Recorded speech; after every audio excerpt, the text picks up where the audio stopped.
Here on the Mount of Olives, directly across from the Temple Mount. Beneath the calm slopes of the Mount of Olives, the ground has begun to murmur. Fine cracks crawl through marble tombs and centuries-old paths, as if the mountain itself were breathing in its sleep. Geologists track the shifting with quiet precision. Charts hum, numbers rise. Yet pilgrims pass, unaware that under each footstep, pressure builds inch by inch. Before we continue, subscribe for more discoveries where faith meets archaeology. And don't forget to turn on notifications for our next revelation from the Holy Land. This ridge has watched kings and prophets, earthquakes and empires. It knows how history moves. Now once again, motion comes, from deep within the Jerusalem fault that sleeps no longer. Dust falls from ancient stones like the first snow of a storm. And with every tremor, one question deepens. Is the earth simply moving or awakening to the words of Zechariah?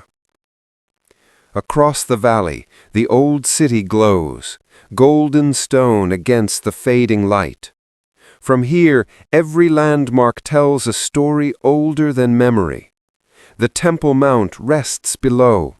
Between them, the Kidron Valley carves a border between the living and the dead. Pilgrims whisper prayers among olive roots that have drunk millennia of tears. Beneath these roots, a fault line winds, silent but restless, a scar running east to west, just as Zechariah described.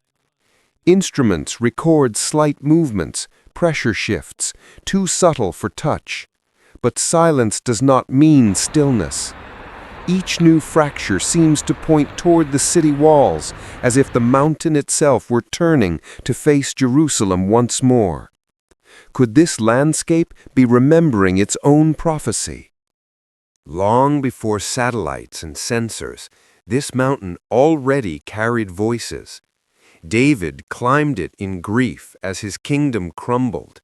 Ezekiel saw the glory of God pause here, hovering above Jerusalem before vanishing eastward. Centuries later, Jesus walked these same stones, teaching, weeping, warning that the city did not know what would bring it peace. From this height, he watched the temple burn with sunset fire. From this same ridge, he rose into the clouds. The angel's promise still lingers in the wind. He will return the way he departed. So when new fractures crawl across the slopes, some see more than geology. They hear the mountain answering the echo of his footsteps, whispering, perhaps, that he is near. In modern labs, readings spike without warning. Needles quiver. Satellites mark tiny shifts along the eastern ridge. Geologists trace the Jerusalem fault, an ancient fracture slicing beneath the Mount of Olives, capable of tearing the hillside apart. Ground-penetrating radar reveals strange patterns, slow breathing movements deep below. They call it stress buildup, plate adjustment, natural motion. But to others, those same pulses sound like prophecy in Morse code. Each measurement stirs a tremor of wonder and unease, because while science measures seconds in millimeters, Scripture speaks of days and destinies, and lately the numbers and the words seem to point in the same direction. What if the instruments are hearing something older than the earth itself? In the ancient scroll of Zechariah, a vision unfolds. On that day, his feet will stand on the Mount of Olives east of Jerusalem, and the mountain will split in two. For generations, many read those words as symbol, not structure. A picture of power, not a prediction of pressure. But now, satellite maps trace a fracture running east to west, precisely the course the prophet drew in ink and faith. Coincidence, perhaps, or choreography older than time? Each new tremor seems to move to that script, one invisible beat closer to fulfillment. And somewhere between prophecy and physics, one thought refuses to rest. Maybe the ground has started rehearsing for the moment the promise returns.